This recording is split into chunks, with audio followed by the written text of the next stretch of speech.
If you follow these steps, you'll make one of the best coconut rice that you will ever have. It is so easy as well, so keep watching. First, you want to crack your coconut open with a blunt object, pry out the meat and then cut them up into small pieces, just like this. Once that is done, transfer this into a blender, add some water and blend until it is smooth.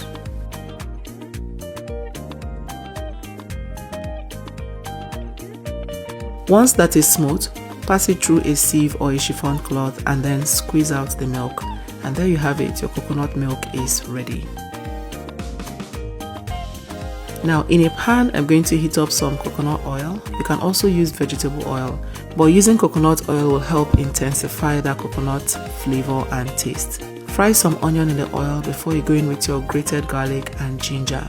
Fry that as well for another 10 seconds on low heat. Once you're done, add your fish. I'm using some smoked banla fish. Go in with your pepper mix, which is some bell peppers, onion and scotch bonnet, no tomatoes. Season with some thyme, bouillon cubes and some bay leaf. You also want to add some ground crayfish and some smoked prawn. Cover and allow this to simmer for about 3 minutes on medium-low heat. Today's special hug is for Ugoeze Progress, watching from Nigeria. I'm glad you love the recipes.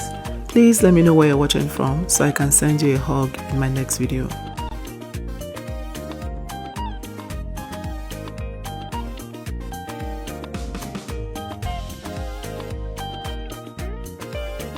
After 3 minutes, stir this and then go in with your washed rice. This rice was not parboiled. I washed multiple times till the water ran clear. Once you add the rice, go in with your coconut milk.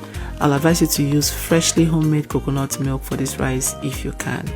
Next, I'm going to go in with some chicken stock and then mix everything well to combine. Cover and let it cook for the first 10 minutes on very low heat.